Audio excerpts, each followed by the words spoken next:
பறை இசைக்காகவே பத்மஸ்ரீ விருது பெற்ற வேலு ஆசான் அவர் அதில் கலந்துக்கிட்டாரு. அவர் ஒரு 10 நிமிஷம் அந்த இடத்துல பெர்ஃபார்ம் பண்ணார். நீங்க எல்லாம் பார்த்துருப்பீங்க. மக்களை எல்லாரையும் அந்த பறை இசையோட இன்வால்வ் பண்ணி எல்லாரும் சேர்ந்து அந்த பறை இசைக்கு வாழ்த்து சொல்ற மாதிரி அந்த பெர்ஃபார்மன்ஸை ஒரு 10 நிமிஷம் அழகா பண்ணார். இதை பார்த்துட்டு அடுத்த நாள் மாண்புமிகு முதலமைச்சரை நம்ம தொல் திருமா அவர்கள் சந்திக்கும் பொழுது வேலு ஆசான் ஒரு கோரிக்கை வச்சிருந்திருக்காரு. இந்த பறை இசைக்காக ஒரு பள்ளி நடத்தணும், பயிற்சி பள்ளி. அதுக்கு நீங்க ஒரு இடம் கொடுக்கணும்.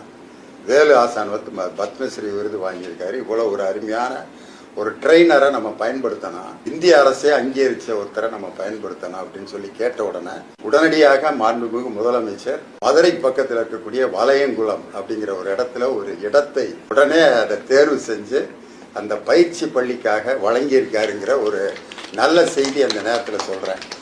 இந்த ஒரு பயிற்சி பள்ளி உருவாகிறதுக்கு காரணமே இந்த மாண்புமிகு பறைங்கிற இந்த படம் தான் காரணம். அதனால 2 விருதுகள் வாங்கினது மட்டும் இல்லாம பறை இசைக்கான ஒரு பயிற்சி பள்ளி இந்த படத்தினால உருவாக போகுது அப்படிங்கிறது ஒரு பெரிய சிறப்பு.